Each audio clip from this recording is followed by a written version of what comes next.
G'day everybody, welcome to Greens and Gains. Come and join me and my mate Lee.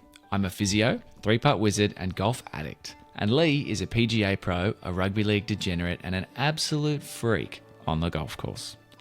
Greens and Gains is two blokes having a chat about how to improve your golf game and feel better about yourself. Why don't you come and join the fun? Well, hello everybody. Episode 9 here at Greens and Gains. Hope you're having a great week. Tommy, how you going? I'm good, mate. I'm good. How's your week been, my friend? Pretty good. Played golf today. We'll talk about that a bit later. It's been a good week. The spring has sprung and the weather's perfect, so it's great. It's nice to see so many golfers out there playing. Oh, mate, how good is playing golf and seeing you hit driver and then you see the ball bounce? It's been a while. It's been a while, Tommy. It's been a while. I'm going to miss Preferred Lies, but it's kind of nice playing in the sunshine. Yeah, I played today at Bankstown and we don't need Preferred Lie there anymore. It's bloody fantastic. Greens are firm and fast and very exciting time ahead. Medal round tomorrow. So when I call you halfway down the first at about 7:30 and ask you if we're playing Preferred Lies or not, you'll shoot me? Is that what I'm hearing? I'm just saying check the local rules board, Tommy. If you can turn up a little earlier, you'll get time to do that. I've been on time twice. We're going to talk about how I'm playing later in the pod. Yeah, good. But before we get into the nitty-gritty and the fun for this week, a quick word from our major sponsor, OnCourse. So, OnCourse are Australia's leading network of pro shops. They offer an extensive range of golf equipment, including balls, clubs, apparel, and accessories from all the major brands. Plus, you can search for lessons and clinics from qualified PGA pros and club fitting events in your local area. They have 80 sellers nationwide. The OnCourse site offers a wide selection to meet all of your golfing needs. They're a little bit different to your normal online golf retailer. When you buy from OnCourse, you're not purchasing out of a giant warehouse or from a Globo giant. That's right, Tommy. You're actually buying directly from the team who know the game better than anyone, PGA professionals and their local club pro shops. You can conveniently shop online with the options of home delivery and click and collect. Check it out on the OnCourse Golf website, www.oncourseGolf.com.au. Thank you, OnCourse, for helping us out. Thank you, team. Thank you, guys. We love it. Hey, Lee, I had a question today just before we get into the pod. Somebody asked me if you stock Callaway mini drivers. I do. Yes. I know you do. I just want it to be abundantly clear. OnCourse are like a golf pro shop. They stock all of the major brands. So if you are somebody who's looking for equipment and you would like to purchase via Lee himself or through OnCourse, you can actually do that online. Or you can clog Lee's DMs and ruin his day. Both are fine. Both are fine. We can help out. Any one of my staff can help out. Yep. Yeah, absolutely. Okay, first things first. You sent me this segment, the Pro Shop. We had a question this week about hybrids and long irons. My brother-in-law, Blair, he cannot hit a 4-iron. So he went out and he bought a 4 hybrid that should sort of go about the same distance. He took it out on course and hit it terribly. And his question is essentially, have I made a huge mistake? Should I just be sticking with irons? Should I not have bought a hybrid? I don't really know, right? You sent me a really interesting stat this week. I'm going to throw it up now. It's an Arcos stat for the viewers to have a look at. Can you tell me what we're looking at here? Yeah, absolutely. Well, I was going through some Arcos data, and I've fallen in love with this Arcos, the stat stuff. It's just amazing. And they sent me an email, basically spamming me away, but it was really interesting, and it was about the green percentage with a 4 hybrid versus 4 iron. Like a green and reg percentage. Green and reg percentage, yeah, okay. And it doesn't matter if you're from 0 to 5 handicap, 6 to 10, 11 to 15, 16 to 20, 20 plus, you are more likely to hit the green and reg with a 4 hybrid as opposed to a 4 iron. Now, Arcos have got 1 billion shots now, I think. And that blew me away because I would have thought that the lower handicapper would prefer an iron, with a lot of my fitting and stuff. But It seems that everybody can benefit. Now, to your brother-in-law who got the 4 hybrid Yep. and he hits a terrible, I guess my question would be, did he get fitted for that 4 hybrid, or did he just go, bang, I'm just going to get a 4 hybrid, I'm just going to get the random shaft and go from there? So that's probably a question for him, Tommy. But He went to a store. It rhymes with Drummond and had a fitting process. But Okay, I don't know if that's... No. Well, that can happen. So maybe he needs to give it. How many rounds of golf has he played with it? So he's got to get used to it. Yep. Okay. It's one of those things. So, wear it in, maybe. Well, yeah, but I just thought the stat was really interesting. So we're going to put that up there for people because I know that's something I get a lot when I'm fitting and talking to members who come into the shop. Should I get a hybrid? I like long irons. Most of the time, people have a dirty old 3-iron or 2-iron in their bag. And I go, why is that in there? And they go, oh, so I can chip it out of the trees. Now, people listening to this will understand that. Everybody's got this old rock club they can chip out of the trees. We can teach you to hit a 7-iron out of the trees low. So don't ever have a club in the bag that it's just for getting out of trouble. Every club in your bag should have a proper purpose. You only get 14, right? 14, that's correct. Okay, so it's well documented. We have me on film being like far and away completely unable to hit a hybrid. I can't do it. Mm-hmm. You've seen it live. It's terrifying. Yes, I have. Yeah. Who, based on that information, should everybody be hitting a hybrid? I think everybody should try one. Okay.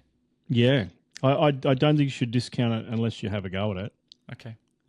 You should definitely try it. I know me personally that the older hybrids 10 or so years ago, I used to just hook them. They hit big, massive hooks with them, but they were designed, the first sort of primitive hybrid were designed to get the ball in the air and turn it over right to left if you're a right-hander to get you, because the long iron's hard to, one, get in the air, two, try to hit a high draw because everybody's sort of hitting low cuts with them. But they have got a lot more sophisticated. The technology's improved a hell of a lot on them. And so there are the forgiving hybrids, and there's also the players hybrid now, which is less offset and center of gravity is a bit further forward and it's more suited. So they have come a long way. So my suggestion would be, if you haven't tried one, give it a go. That's probably that's what I got out of this stat from Arcos. I thought it was bloody brilliant, actually. So yeah, they're doing a great job. Maybe you and I can have a tinker with a hybrid over the coming weeks. Should have a nearest a pin comp, 4-iron versus 4 hybrid. Well, we could even start with maybe a lesson in how to use a hybrid, because I don't seem to be able to do that, and then progress to a nearest to the pin, and we can put the data, what we find up against Arcos, maybe. Yeah, I like that. that. We can do that, Tommy. Yep. Give it a go. Yep, absolutely. Okay, that leads us into some exciting news. All right, we like exciting news. We were speaking to our friend Matthew from Peakhurst this week. Matty from Peakhurst. We all know Matty from Peakhurst. He turned up with the coloured golf balls that you don't like. He gifted me some Strixon divides. We love Matty. Thank you, Matty. Thanks for tuning in. He has given us a very exciting sneak peek, early glimpse at the new Strixon tech that's coming soon. Yes. Yeah, this is it looks good.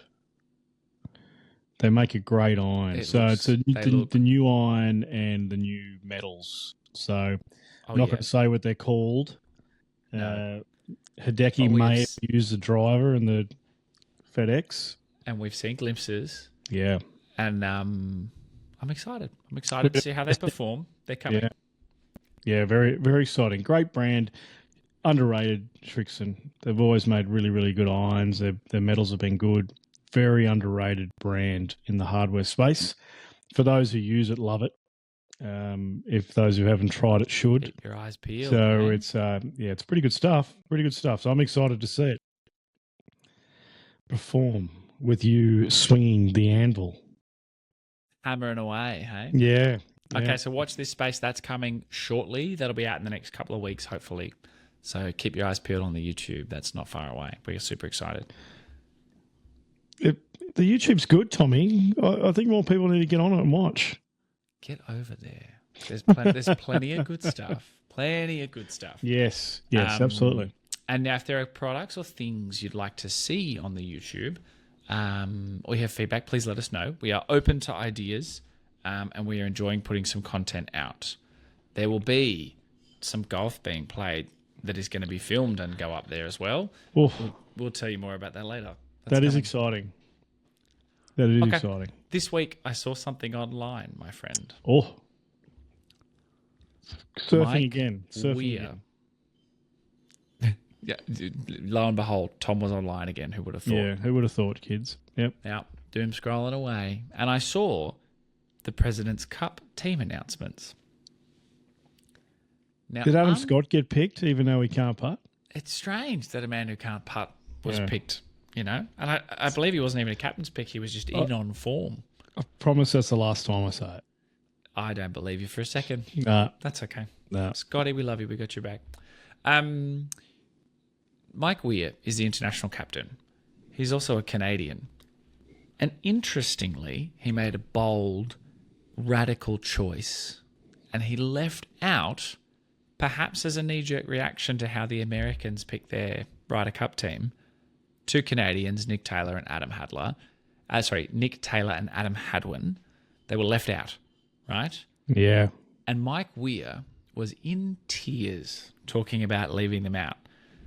What did you think of this, mate? I loved it. You know what I loved? Someone who was willing to put the team before the individual.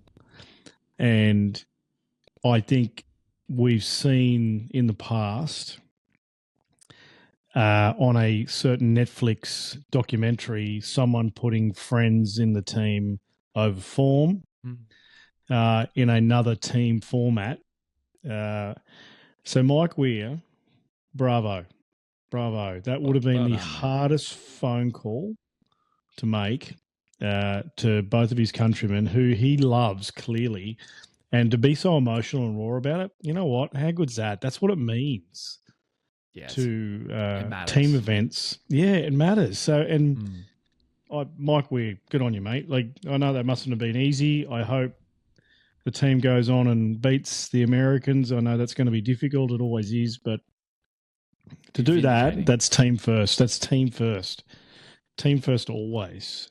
You know what? I liked it. I can almost guarantee that Mike Weir returns his sand bucket. I'm confident. He would return his sand bucket. He's a man of character. He Mike, would.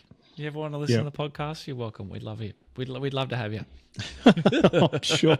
That's the first question you're going to ask him. So, Mike, do you return your sand bucket when you're finished? I know you do. I could tell. You just look like the type. He'll have a green Masters coloured sand bucket too. He would, Mike, as a champion. Yeah, pretty impressive left-hander. Well done, Mike. I love it. Yeah, I like it. I don't like it. We're a big fan of you. Okay, now, speaking of like it, don't like it, my friend. Speaking of like it, don't like it. This week, my like it, don't like it question for you is, do we like it, do we not? The bookies have come back, right?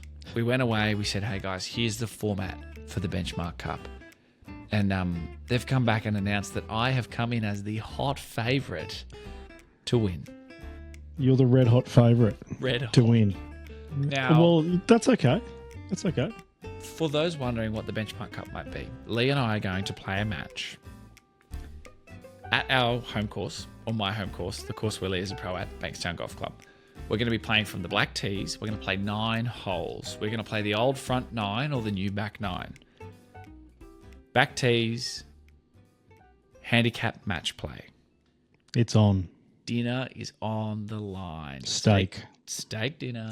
Steak dinner. Bottle of wine. Yep. Losing is going to hurt. 1, because you have to do it publicly and tell everybody. 2, it's going to hurt the wallet. 2, it's going on YouTube. And 3, it's going to sting that card. The wallet's going to... Oh, yeah. So, no gimmies. And if you win a hole with a bogey, it is a half, not a full win. Okay, yes, I like that. You got to win. You can't win. We can't be that bad, can we, Tom? That we're going to win a hole. If with a I bogey? beat you with a bogey, Yeah. you are having a shocker, my friend. Now, part of why we're doing this is we want to establish like a baseline that we're trying to improve on. So we're not going to have gimmies. That's part of it. And we're going to try and whatever number we shoot, when we then compete next with a little bit of pressure, with dinner on the line, sort of towards Christmas, tail end of the year, we are hoping that we will have used Arcos to compile some strats, keep track of where our game is at currently, and give us some things to work on. So we are going to have this next few weeks. It's going to be a Sunday morning. We're going to get out nice and early. We will come back to you with some details should you wish to come down, have a coffee, have a beer. Oh, the crowd will be enormous, Tommy, Sunday morning. Sledge Lee and help me out. Oh. To both our mums, we can't wait to see you out there. My mum wouldn't even come, mate. The whole, get down there if you want to watch the pro get beat. Absolutely. Well, here's the thing, right? How many shots I've got to give you, Tommy? My GA is 9.8, I think, at the moment. What do you play off? Doesn't really matter. Scratch. That'll do. Okay. How many shots you got to give me? Well, I'm off +4. Yeah. So I think we worked out 6. 6 shots and 9 holes. I feel like it's a stitch up coming up, but I think the one thing I can say, if you get beat and I had to give you 6 shots, Tommy, that'd be embarrassing. That would be embarrassing for you. Look, we know how I go under pressure, and I don't think this sort of I embarrassment, think we all shame remember you dialogue last is time you helpful. played match play. So you can chili dip it up the 9th all day. If you're in doubt, mate, just wait till the last hole. We know it's double bogey. I'm not sure if I can get to the last hole. Look, we'll see. Yeah. So please keep your eyes peeled. We'll get you some more information about when that's going to happen. If you're interested in coming along or being a part of it, please let us know. We'd love to have anybody involved, should they wish to be. If you want to caddy for me or be part of our playing group so that I have somebody to talk to while Lee goes into killer mode, that'd also be great too. Yeah, underdog mode. Queenslander underdog. It's been a tough year for a Queenslander, so I'll probably get stitched up in this as well. So State of Origin 2.0. State of Origin, my mighty Broncos. Oh my God. Anyway, let's not talk about it. That's enough of that. That's coming up. So the next thing I need to talk to you about is course management. This is our weekly segment. Weekly segment. We love to help people play a little bit This better. is fun. Now, I have a really interesting piece of feedback for Jordan, who played at Strathfield this week. I played there the other day. I played 17. I smashed driver over the bunkers, and I was playing the white tee, so like grain of salt. It wasn't that hard. Jordan, just take the bunkers on, you chicken. Do better, Jordan. You're a big boy. I've seen you hit the ball. You can do better. We've spoken about Jordan in the last 4 podcasts. Can we get over Jordan? Yeah, that's enough. But I needed to sledge him because I went out there this week and played. Not with him, just played, and it was easy. Jordan, good on you, Jordan. Good on you, mate. Yeah. The next, now, Peter, we gave us some advice to this week. Yes. It's only been a few days since we last recorded because of the way our recording schedule has worked out, so we haven't heard from him. But we have a new player. New player in the game. Dylan, former BGC member. He's now playing at Southern Golf Course in Victoria. His handicap is about a 10, give or take. And he's having trouble with the par 4 fifth hole. It's approximately 345 metres from the tips. And where he's having the most trouble is he's struggling to choose what club to hit off the tee. He wants to hit driver. The landing zone is very tight, and the right side of the fairway slopes towards water, which is very much in play when he hits driver. It often plays into the wind, so the distance, it feels a little bit overwhelming to not take driver off the tee, I imagine. And so far, he's lost 2 balls to the right into the water.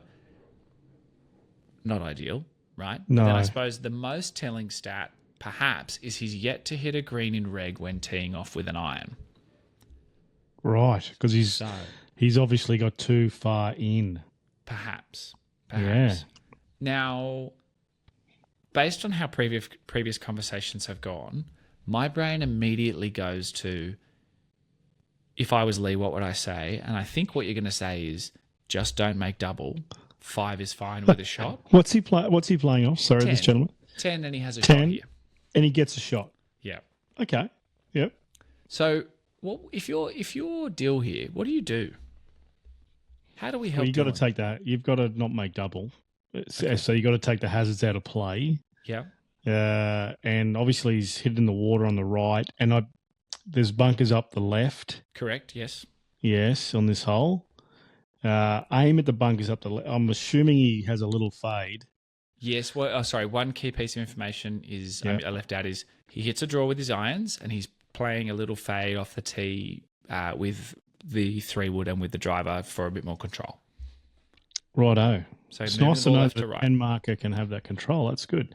So, no, that's good. He's thinking about it. It's good. So I would pick a bunker in the distance up the left-hand side, get a yardage to the front edge of the bunker, Mm-hmm.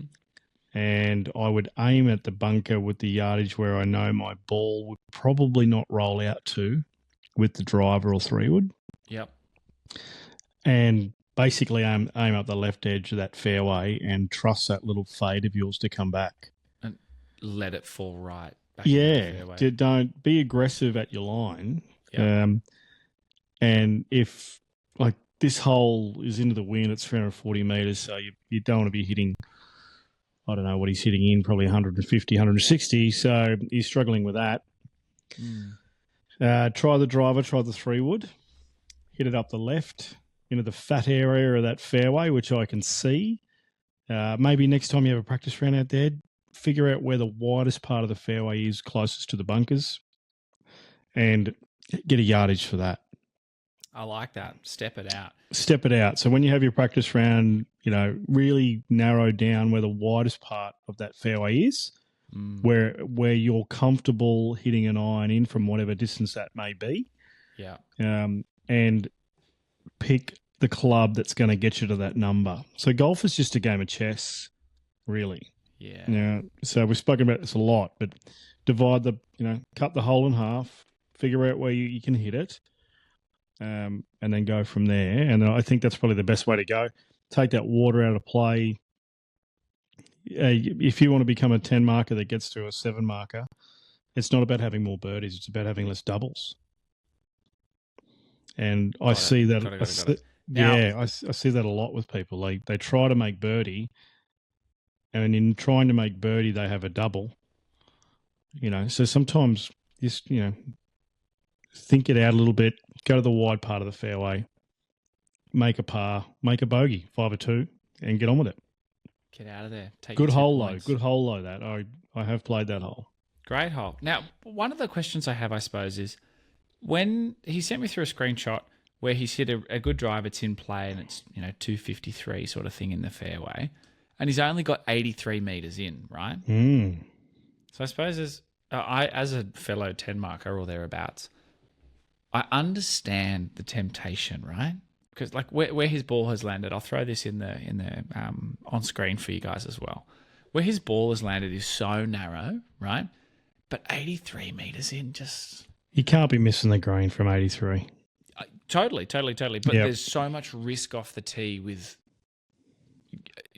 I think this comes back to course design, right? They're saying there's fairway here, you can hit it. If you hit drive, you take all the bunkers out, but it's so narrow. It's risk and reward. So how much are you willing to take on Yeah. to do it? And that's why I think, if you hit a great drive to 83 metres, well, it's not your driver that's the problem. It's the pitch shot. Was the pin back right and you went for it?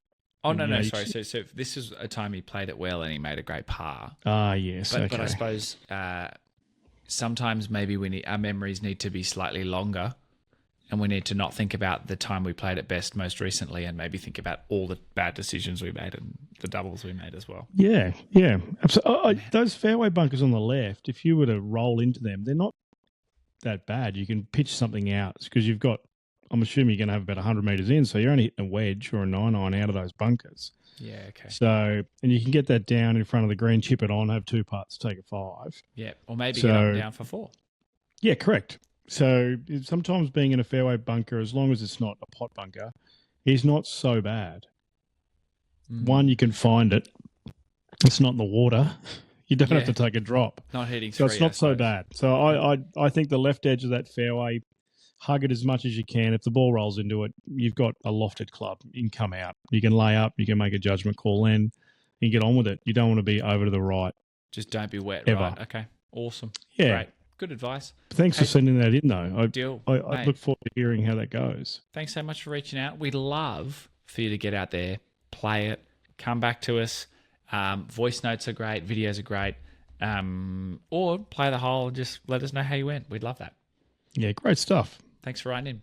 Good luck, my friend. Remember, Good 10% luck. of all your winnings moving forward we now earn. Just remember Pro that. shop credits coming our way. Pro shop credits. That's it. Yeah, we love that. It's now time, my friend, to talk about what we're working on. Mm-hmm. And yeah, boy, I've managed to find a smaller patch of form. I'm feeling better about my golf this week. Yes, you're starting a trend. Is that what they say? We've turned a corner. But there's still problems. Okay, there's some problems. So I've had 2 good rounds. I had 9 over the other day, 37 points. And Good then I think round. I had 9 over again, 36 points, but at a different course, different tees, whatever. Did you play a lot of golf, Tom? Do you work for a living? Yeah, I do. I do. But like, you know, we make the time. We make the time to play some golf. You do make the time. Yeah. It's important. So, I'm pretty pleased. I'm hitting the ball great. I feel like I left a heap of shots out there, but we all say that every time we play. My issue, my friend, is I have had a cold shank in each of the last 2 rounds I've played. Is that not the worst noise? Well, That the shank one I noise? had on the other day, it wasn't like a 45-degree shank. It was like a 70-degree shank. I had the same, off the tee box on a par 3, 125 meters, I had the same number coming in. It was... That's not a shank. That's a parabola.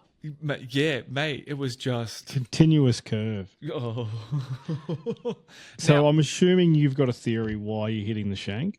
mate, I am a mad scientist. It's not a push fade. Well, okay, it's funny you say push fade, right? Because I think I know why this is happening to me. You tell me, Tom. So I like to see the ball move right to left. I like to try and play a little draw, right?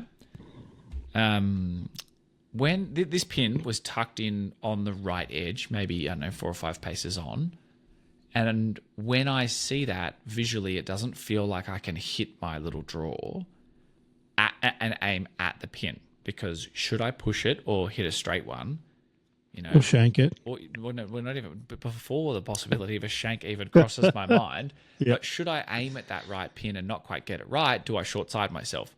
So I try to aim a little bit more middle. I think subconsciously I'm trying to leave the face open, or maybe not release the face as hard, in the hope that the ball might fall slightly left rather than miss left where I'm aiming. You know, hit a really good shot. You've gone from hitting a draw to a soft draw. Is that what you're doing? Is that what you're saying? Well, like I'm not trying to do it. I'm like, okay, in my head, mental. I'm like, stock shot, aim 5 meters left of the pin at the middle of the green, and wherever the ball goes, it goes. Yep. And then I hit this hosel, and I feel like I've, you know, dragged the handle and left the face wide open and presented only hosel. Ooh. How do I fix? What do I do?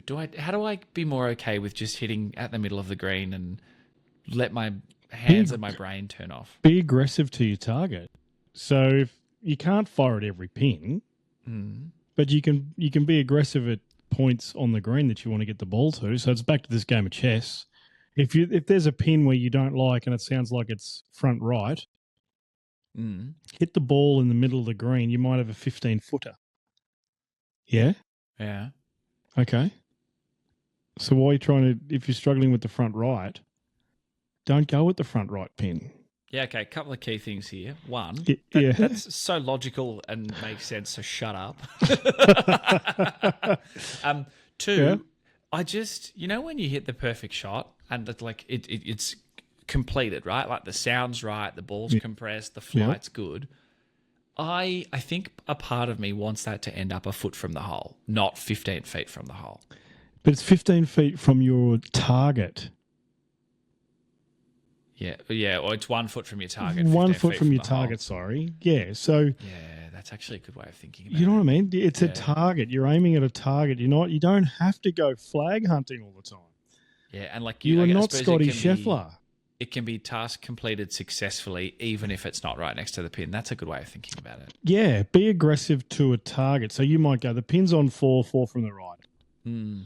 But your target might be 10 metres on 6 from the right. Yeah, okay. And okay. you just hit it on the middle of the green, you go from there. If the pin's back left, Tommy, that's when you can hit your draw in. You know what? Let's have a go at it.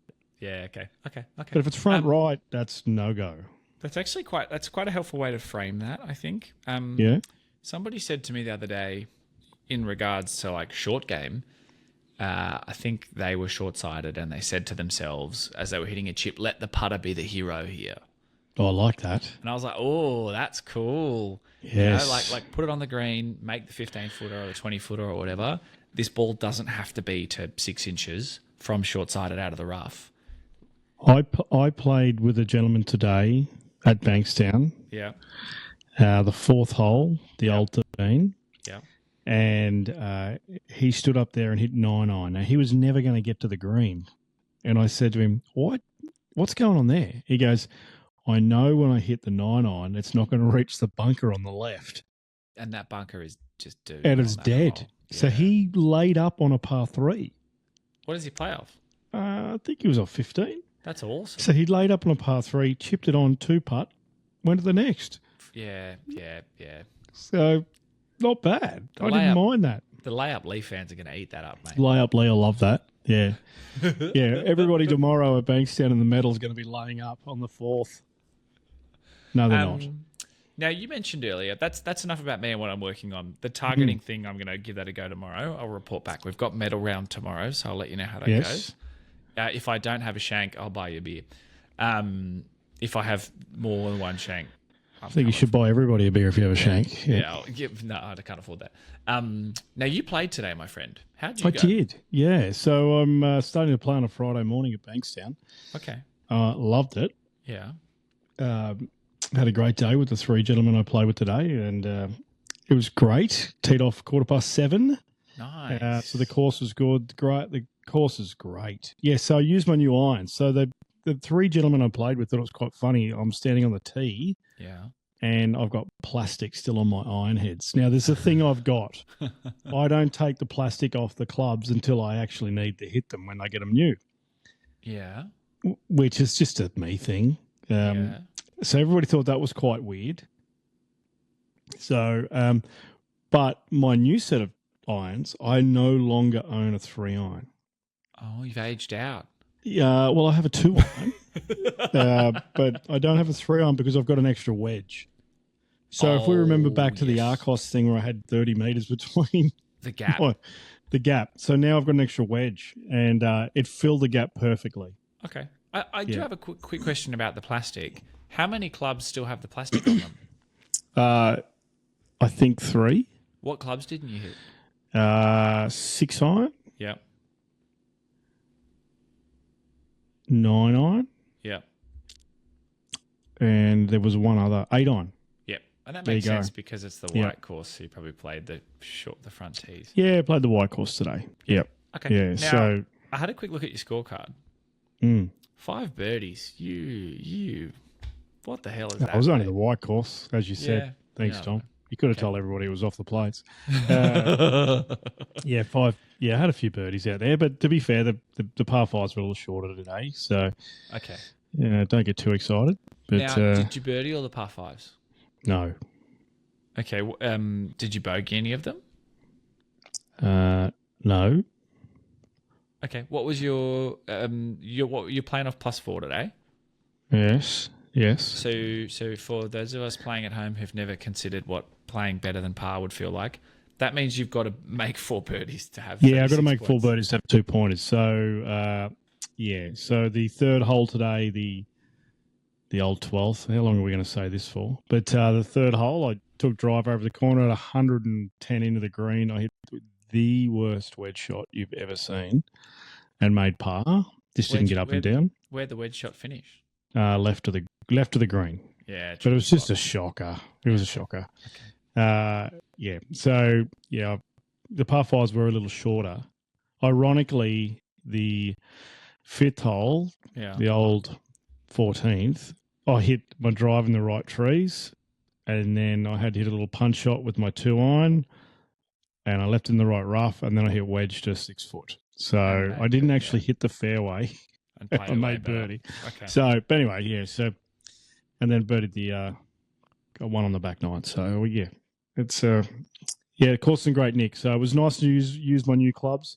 I will say the Arcos story continues about swing weight. Oh, did you feel a bit off? They felt light. Okay. So they felt light because the Arcos sense is about 6 grams, I think, and that's a swing weight. So when I finished, I put them on my swing weight machine. Yeah. And they were swing weighting at D2. And you like D3? I'm more of a D4 guy. Okay. So what's our fix there? Well, one of the gentlemen that works for me loves putting lead tape all over his clubs, and that could be another I don't like it. If I don't like people putting lead tape all over the back of their clubs. Yeah. I'd rather they put it where it needs to be. So I'm going to remove the heads because I'm going to continue with Arcos, and I'm going to make them a little bit heavier the traditional way. How do you do what? How do you I was going to put some weight in the bottom of the shaft down the hosel. So yes, that's what I'm going to do. But I love the clubs. They just felt a little light today because of the Arcos. Okay. So do I need to add weight to the head of my clubs then? Well, if you haven't noticed, I noticed. So now that you mention it, maybe that's why you're shaking it, Tommy. But sorry, that was nasty. That might be right. Yeah. So anyway, there you go. Okay. We'll investigate. I love the Arcos. I know Arcos do grips with the Arcos in them, so that might be the case as well. But they did swing weight differently. Okay. So what we might do, we're in the studio this week. We're going to film a bit. Maybe we swing weight my clubs and have a quick fiddle. See what happens. Okay. We can throw lead tape all over your clubs. Yeah, I like it. I think that sounds good. Okay. Now, we have one more thing that we have to do. It's really important to me. It's my favourite thing, I think, after last week's Scotty Can't Putt segment. Mate, Lee. That's been a hot bit of discussion, hasn't it? The Scotty Can't Putt. Poor thing. Yeah. Now, what's bothering you this week, mate? Talk to me. Okay, Tommy. Yeah. What's bothering me? I've been thinking about this all week and I have nothing until today I played. Yeah. And? Third group out. Uh-huh. What bothers me is people not fixing their pitch marks. Okay. So I challenge everybody out there. Yeah. When you go onto the green, even if you haven't hit the green and reg or green and made a pitch mark, you've rolled it on, fix 2 pitch marks. If we all do that, there'll never be pitch marks again. Ever. So that's what's upsetting me. It's not upsetting me, but I just think we need to be better as a collective because it's really easy to blame the social player, I found. No member has ever not fixed their own pitch mark. But I was the third group off today. And how many social players were ahead of you? And I fixed 3 pitch marks on the first green of the day. And how many social players were ahead of you? None. Oh, interesting. Third group off, freshly cut greens. So they could have been there from the night before, but that's not what it's about. What I do is I challenge people. When you get onto the green, fix 2 pitch marks. Yours and one other. If you don't have one, just fix 2 pitch marks. And then we'll all be better off. If you don't have a pitch mark repairer, come into the pro shop. I'll give you one. www.oncourse.com.au, right? I will give away free pitch mark repairers so people can fix them. I like it. I like it properly. A lot. I'll even show you how to fix them properly because there is a way you need to fix them. Don't just stick it in the ground and reef the dirt up because you've just ripped all the roots, and that's why they get those little dark spots all over the greens. That's a whole other segment. Okay, well, maybe we'll film that. Now, but fix 2 pitch marks per green, please. There you go. That was a bit lame today. No, that's good. I like it. Really quickly, a short list of things you need to do based on this segment so far. 1, don't tell Adam Scott or anybody else that Adam Scott can't putt. 2, put your sand buckets away. 3, repair your pitch marks. With the time we hit episode 30, the list will be long. I don't want to be. I don't want to sound negative. I'm not a negative person. So no, I like it. I like it. Yep. Now, finally, the last thing for today from us, we need to talk about what's happening on next week's pod. There's plenty of stuff happening. There's always things going on. So bloody busy, Tommy. You've got me doing all these things. Yep. It's good. It's good. It's good for you. Yep. It's good for you. We're keeping you young. Yeah, thanks. So we're going to have more info on the new Strixon product. Keep your eyes peeled for that. That's coming up. Yeah, it's good. YouTube content. It is very good looking stuff. So I'm excited about that. Yeah. We're going to have a date for you by next week's episode for the Benchmark Cup for those who are interested, following along. I have a feeling it'll just be us two, Tom. Anyway. Yep. No, it doesn't matter if it's just us two there, but people might be interested about who wins and dinner and the outcome as well. Yes. You'll be able to watch that all on YouTube. That'll be coming up. That's it for us this week. What a great week. Hey, it's been a pleasure. Tommy, thanks again. Everybody, have a wonderful weekend. Medal days for those playing on Saturday. Play well on Sunday. Hope everybody makes some putts. Fix your pitch marks. Leave your sand bucket where it's meant to be. And enjoy your week. I'll see you out in the course. See ya.